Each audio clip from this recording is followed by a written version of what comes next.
Bonjour. Aujourd'hui, on va parler de la relecture. La relecture, comment? Pour moi, c'est une abomination. Voilà.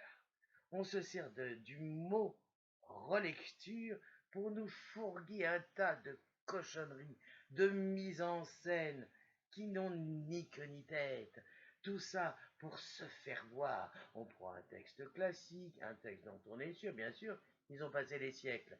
Et là-dessus, on se met des guirlandes, des maquillages de clowns, de la musique rayée, du n'importe quoi. Effectivement, le texte finit par rattraper les gaudrioles et on arrive à rentrer un petit peu de public dans la salle, mais on finit de dégoûter les gens de ce qui était un bon théâtre, et d'ailleurs je soupçonne ces metteurs en scène absolument débiles d'être incapables de jouer la pièce telle qu'elle a été écrite et pourquoi elle a été écrite.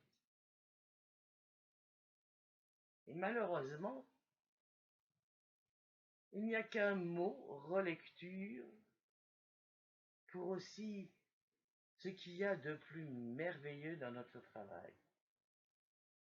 Relire un texte qu'on connaît, qu'on a déjà joué, qu'on a vu je ne sais combien de fois, dont on est sûr, on sait qu'on a tout compris. Eh bien non. Accepter d'être humble, d'oublier ce qu'on croit savoir, oublier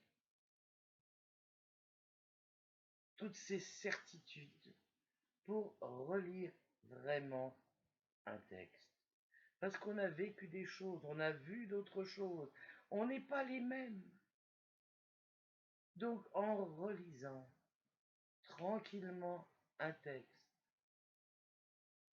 en, en attirant son attention sur le choix du vocabulaire, un classique est devenu classique parce qu'il a le choix des mots. C'est le choix des mots qui fait un style, qui fait la personnalité. On dit, oh, c'est à peu près pareil, c'est synonyme, mon œil. En français, chaque mot a un sens, a une spécificité. Il faut donc respecter ce vocabulaire de l'auteur.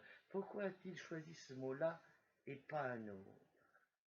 À qui parle-t-il? Dans quelle humeur? Pourquoi? Que veut-il exprimer? Que veut-il faire ressentir à l'autre? Et automatiquement, avec le temps, on affine son écoute, on affine son jugement. Et c'est pour ça que ce métier est merveilleux. Toute sa vie, on va pouvoir approfondir les textes que l'on croit connaître, mais jamais assez finement. Car en plus, l'erreur commune, et la première, je l'ai commise, et j'en alerte mes élèves toujours, sous prétexte que c'est du français, on dit ah, je l'ai compris dès la première lecture. Mon œil, mon œil. Non, chaque phrase a un sens tellement précis, précieux. Ne lisons pas une ligne sans se demander qu'est-ce que ça veut dire, pourquoi il le dit. Et moi qui ai passé ma vie dans les classiques, qui connais mieux Armand d'Oreste que les gens de ma famille, quand j'ai monté les femmes savantes, que donc j'ai retravaillé chaque rôle de façon à pouvoir les indiquer, de pouvoir les diriger dans l'espace. Je me suis dit, mais il y a des passages entiers que j'ai dû entendre à un moment quelconque. Seulement, ce n'était pas mon rôle, ce n'était pas mon emploi. Donc, je me suis dit, ouais, ouais, j'ai compris. Et non. Et j'ai fait des découvertes extraordinaires. Donc, relire, c'est découvrir à nouveau, dans le respect du texte, dans le respect de l'auteur, et non pas mettre des déguisements. Alors, je vais vous donner une citation de Sacha Guitry que j'adore pour conclure. Quand on vous dit c'est profond. Répondez, c'est creux, peut-être.